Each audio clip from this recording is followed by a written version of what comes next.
Today I went out into Victoria Park and built a fire for the Abduction phase of my research into Cyberpunk 2077 by CD Projekt Red. Keeping this fire going was a really great way for me to clear my head for a while and experience something grounded away from technology. Sitting around and taking some time away from any tech has always been a really refreshing experience for me. Nowadays, it feels almost impossible to get away from tech in day-to-day life. Every day I've checked the news recently, I almost always see the same story in the States, where some billionaire gets appointed to a position of power in government and almost immediately makes life worse for the majority of the country. Cyberpunk may be fiction, but its themes definitely aren't.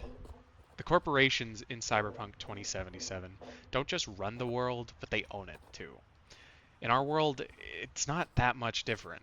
The ultra wealthy don't just influence politics, they are politics now. They don't even have to seize control or lobby to get their way anymore. They own the government. While watching the fire here, I thought a lot about our recent lectures about Brave New World, since it has a very similar dystopia to Cyberpunk, as they're both shaped by consumerism as a means for control. In Huxley's version, people don't need to be oppressed through violence.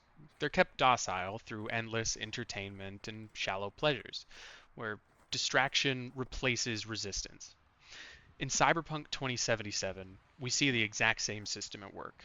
People are numbed by technology, get lost in virtual worlds, while corporations shape their reality. The end goal is the exact same: control without any need for brute force. Why fight against a system if it's going to keep you entertained and too exhausted to care? There's not really any way to escape it in our society. Consumerism seems so ingrained in day-to-day life that it almost feels like we're in Huxley's vision of the future.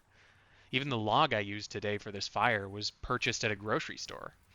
Before this, I always used to use firewood from my family farm, but moving to the city has made that basically impossible. When I started this research project, I was hoping to explore how the game mirrors our reality. But the more classes have gone on, I've been able to recognize how this game has a very Marxist critique of capitalism hidden under its cyberpunk aesthetic. Cyberpunk doesn't just show us a dystopia, it shows us what happens when unchecked capitalism devours everything in its path, just like a wildfire. I'm hoping that in our world, we'll be able to see some sort of controls put into place to stop that fire from burning our planet to the ground before it's too late. If only it was as easy as putting some snow on it like I'm doing here, but unfortunately, living in Canada, we've seen nothing but the opposite. This fire pit is doused, but if capitalism continues to burn the way we've seen recently, we might not need to wait until 2077 for cyberpunk to become our reality.